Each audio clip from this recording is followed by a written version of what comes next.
An accidental visitant, alien classmate, came to her room at night. And then Lily moved into a quiet dorm by the river, where glass towers met slow water. She was new to the academy, and liked small rituals. She lined up her pencils. She warmed tea. In a blue mug, she opened the window to hear the night buses and astrolinguistics. They paired her with a transfer student. Admin said the new student had a complex name. Call her Sierra. Sierra was tall and graceful, and her eyes held a pale shimmer. Like frost, a band on her wrist hummed when someone spoke and then went quiet again. No one said where she came from. They met in a sunlit lab. Sierra spoke careful English with long vowels. She asked about the course and the cafeteria hours. Lily asked. Would she like to eat bread with salt and grapes the next day? Lily brought grapes and watched quiet. Joy rippled through Sierra like wind. Across a lake, night came. Early in the city, Lily studied on her bed with the blue mug beside her in the window. Open to cool air, she traced notes about signs and meaning. One night a soft rhythm tapped at her door. Not a knock. Calm pulse, she opened it. Sierra stood there in a hooded jacket, with a small satchel held close. There was worry in her eyes.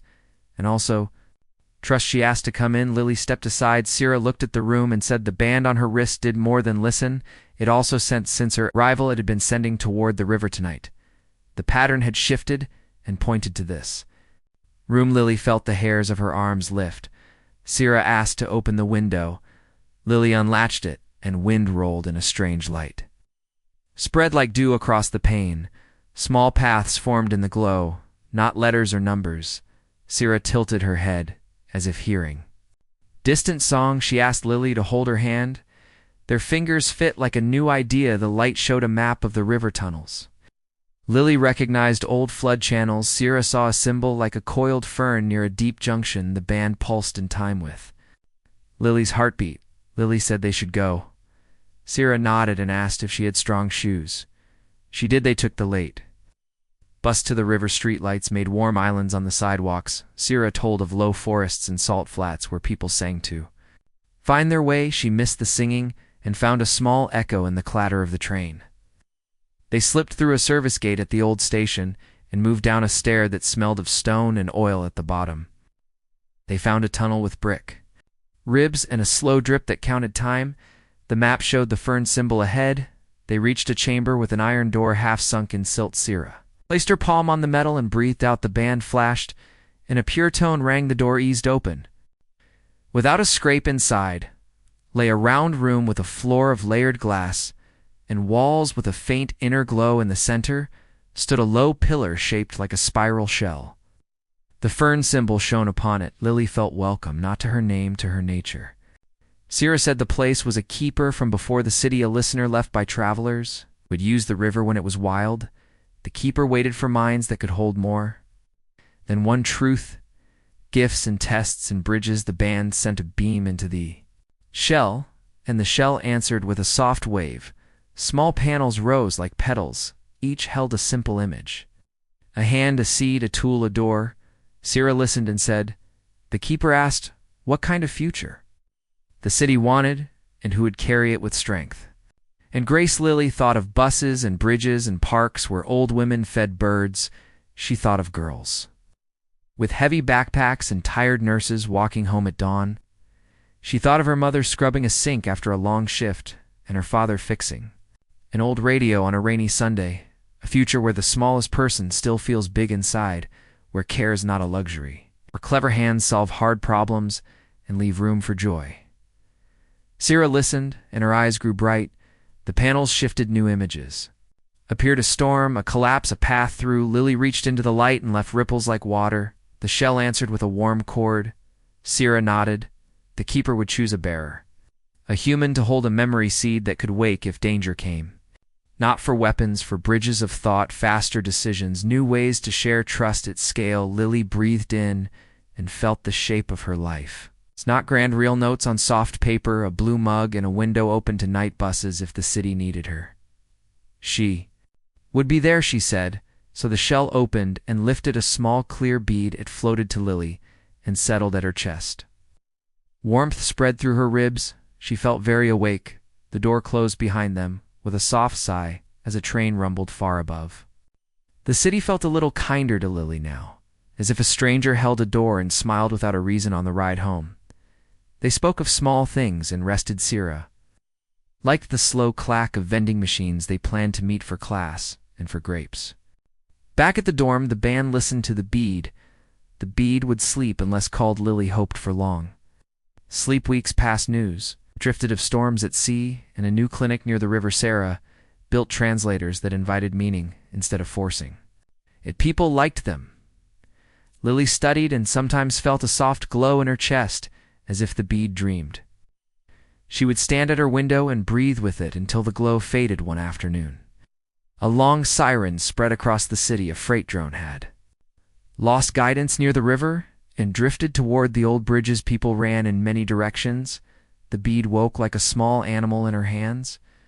Though she was not holding it, Lily found Sira, and they rode a crowded car to the waterworkers shouted into radios while a dark shape hung over the current. Wind pushed it.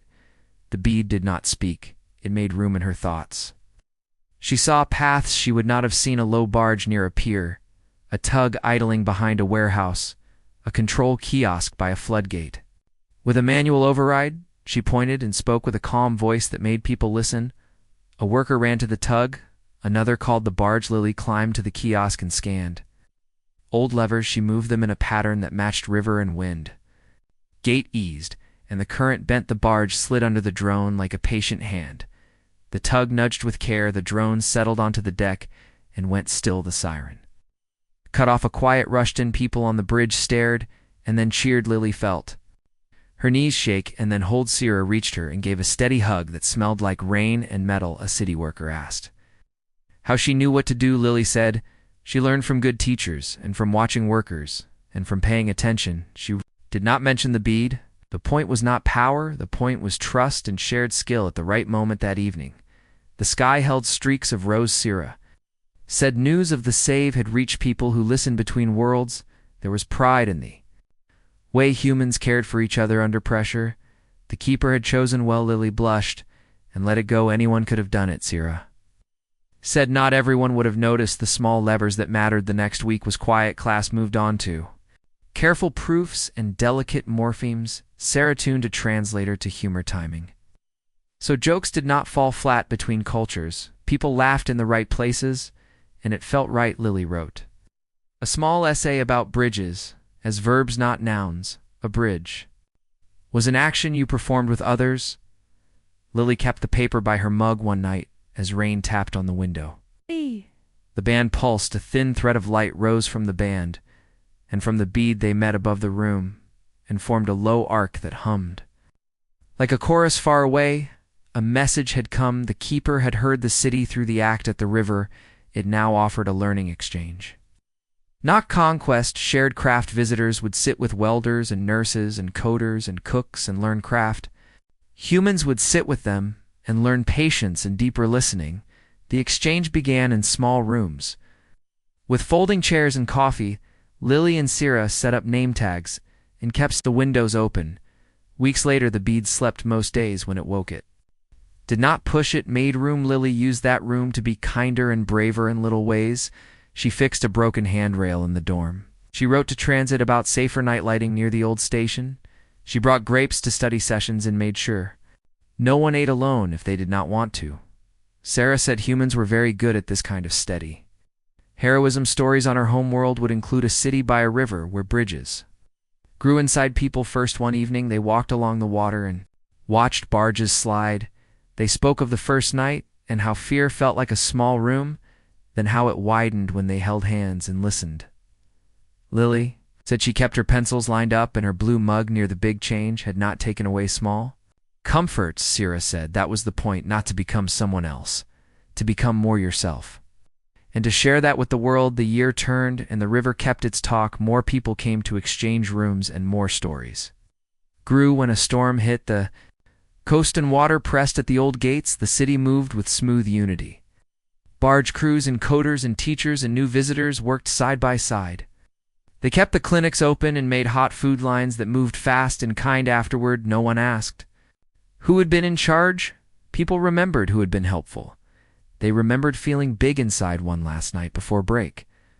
They sat at the window with the blue mug between them, Night buses made a low sound. The band was quiet, and the bead was quiet. Lily said human strength was not just muscles or loud voices. It was the way people noticed each other and made paths where none had been.